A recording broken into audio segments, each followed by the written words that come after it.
అందరికీ నమస్కారం అండి. ఈ రోజు పెద్ద ఎత్తున నాకు కొన్ని కాల్స్ వచ్చాయి. కారణం ఏంటి అంటే పవన్ కళ్యాణ్ గారు కనిపించట్లేదు, వరద స్థాయి ఇంత ఇదిగా ఉండి ప్రజలు ఇబ్బందులు పడుతుంటే పవన్ కళ్యాణ్ గారు ఎక్కడికి వెళ్లారు కనిపించట్లేదు అని చెప్పేసి పెద్ద ఎత్తున ఈవెన్ మీడియా ఛానల్స్ కూడా దీని గురించి డిబేట్ పెట్టి నన్ను డిబేట్కి రమ్మని కాల్స్ చేశారు. బట్ నేను జర్నీలో ఉండడం మూలంగా డిబేట్లకు అటెండ్ అవ్వలేకపోయాను, అక్కడ చెప్పలేకపోయాను. కాబట్టి ఈ సమస్య సామాన్యుల నుంచి కూడా నాకు ఫోన్లు వచ్చాయి కాబట్టి అందరికీ తెలియాలని మాత్రమే ఈ వీడియో చేస్తున్నాను.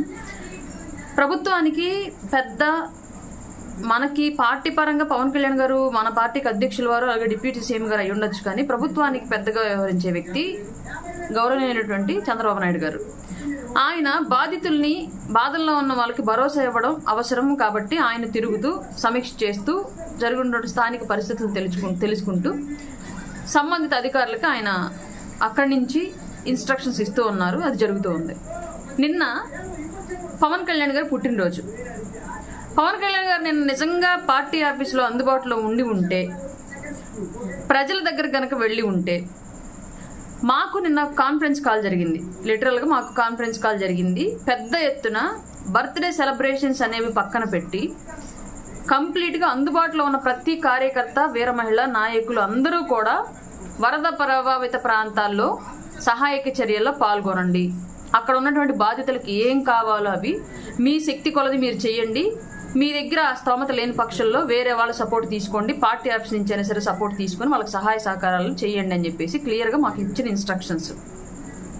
నిన్న ఆయన అందుబాటులో లేకపోవడానికి కారణం, ఆయన కనుక నిన్న మంగళగిరి ఆఫీసులోనో ఆంధ్రప్రదేశ్లో కనుక ఉంటే ఎవరు ఎన్ని చెప్పినా సరే అందరూ ఆయన బర్త్డే విషెస్ కోసం బొకేలో గిఫ్ట్లో పట్టుకొని పార్టీ ఆఫీస్ చుట్టూ తిరిగేవాళ్ళు, ఈ సహాయక చర్యల్లో కూడా పాల్గొనేవాళ్ళు కాదు. ఇది వాస్తవంగా మనం ఒప్పుకోవాల్సిన అంశం. ఆయన జనాల్లోకి వెళ్ళున్నా సరే అక్కడ కూడా బర్త్డే కాబట్టి బాధితుల బాధను పట్టించుకోకుండా అక్కడ కూడా అత్యుత్సాహం ప్రదర్శించి బాబులకే బాబు కళ్యాణ్ బాబునో, జై జనసేననో, జై పవర్ స్టార్ అనో స్లోగన్స్ మొదలు పెడతారు పిల్లలు, చిన్న స్థాయి పిల్లలు. దాన్ని మనం ఆపలేం, ఆయన కూడా ఆపలేరు. ఆ విషయం క్లియర్గా అందరికీ తెలుసు. అభిమానం అనేది స్వచ్ఛందంగా పుట్టుకొచ్చినటువంటి అభిమానం కాబట్టి పవన్ కళ్యాణ్ గారు అంటూ ఉన్న అభిమానం అది, దాన్ని ఎవరో ఆయన కూడా ఆపలేరు. ఆ విషయం క్లియర్గా అందరికీ తెలుసు. అభిమానం అనేది స్వచ్ఛందంగా పుట్టుకొచ్చినటువంటి అభిమానం కాబట్టి పవన్ కళ్యాణ్ గారు అంటూ ఉన్న అభిమానం అది, దాన్ని ఎవరో ఆపలేరు. ఎవరికి వాళ్ళు రియలైజ్ అయ్యి ఎక్కడ దాన్ని వ్యక్తపరచాలి, ఎక్కడ దాన్ని గోప్యంగా ఉంచుకోవాలని తెలిసిన వాళ్ళు తప్ప మిగతా వాళ్ళు ఎవరు కూడా దాన్ని ఆపలేరు. అట్లాంటి పరిస్థితి అనేది నిన్న క్రియేట్ అవ్వకూడదు. ఆయన ప్రజల్లోకి వెళితే మళ్ళీ ఒక 10 మంది సిబ్బందికి ఈయన సెక్యూరిటీ అనేది భారంగా మారి అక్కడ ఎన్డీఆర్ఎఫ్ బృందాలతో పాటు సహాయ కార్యక్రమాల్లో పాల్గొనాల్సిన వాళ్ళు మళ్ళీ ఈయనకి అటాచ్ అయిపోయి పని తగ్గకూడదన్న కాన్సెప్ట్ తోటి నిన్న ఆయన మీడియా ముందు కానివ్వండి, ప్రజల్లో కానివ్వండి లేరు. కానీ నిరంతరం ఆయన శాఖలకు సంబంధించినటువంటి అధికారులతోటి, ఇక్కడ వరద సహాయ కార్యక్రమాల్లో పాల్గొంటున్నటువంటి అధికారులతోటి కాంటాక్ట్లో ఉన్నారు, సమీక్షలు జరుపుతున్నారు. ఏం కావాలో ప్రభుత్వం నుంచి నిరంతరం ఆయన పర్యవేక్షిస్తూ అక్కడికి సహాయ సహకారాలు అందిస్తున్నారు. అందులో భాగంగానే ముఖ్యమంత్రి గారి యొక్క కష్టము, ఉప ముఖ్యమంత్రి గారి యొక్క సహకారంతోనే నిన్న ఇంత వరదలు జరుగుతున్నప్పటికీ కూడా ప్రాణ నష్టం వరదల వల్ల జరగల. కొండ చర్యలు కూలిపడి జరిగినటువంటి ప్రాణ నష్టం తప్ప వరదల వల్ల ఎక్కడ ప్రాణ నష్టం జరగల. పెద్ద ఎత్తున సహాయ సహకార కార్యక్రమాలు జరుగుతున్నాయి. నిన్న సడన్ గా జగన్మోహన్ రెడ్డి గారు వచ్చి ప్రజల్ని రెచ్చగొట్టే ప్రెస్ మీట్ పెట్టి వెళ్ళాడు తప్ప ఒక్క పసిబిడ్డకి 1/2 లీటర్ పాల ప్యాకెట్ ఇచ్చేళ్ళాడా, ఒక్క వృద్ధుడికి ఒక మంచుల డబ్బా ఇచ్చేళ్ళాడా, ఒక గర్భిణికి ఒక అన్నం పొట్లం ఇచ్చేళ్ళాడా?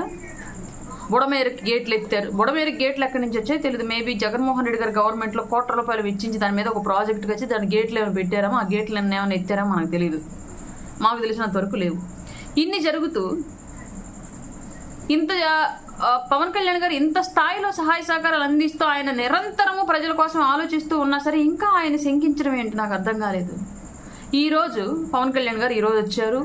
ఆల్రెడీ డిజాస్టర్ మేనేజ్మెంట్ కార్యాలయం ఏదైతే ఉందో అక్కడి నుంచి ఆ డిజాస్టర్ మేనేజ్మెంట్ నిధికి సంబంధించి గతంలో జగన్మోహన్ రెడ్డి ఆ నిధులను కూడా వాడేసుకుని వేరే కారణాలకు వాడేసుకుని అక్కడ ఏమీ లేకుండా ఖాళీగా పెట్టాడు. కాబట్టి ఈ రోజు పవన్ కళ్యాణ్ గారు డిజాస్టర్ మేనేజ్మెంట్ సహాయ నిధికి ₹1,00,00,000 ఆయన సొంత సంపాదనని ₹1,00,00,000 ప్రకటించారు. ఇది ప్రచారం చేయరు. పవన్ కళ్యాణ్ గారు కనిపించలేదు. దీని గురించి పెద్ద ఎత్తున డిబేట్లు. అంటే మంచి చేసే వ్యక్తి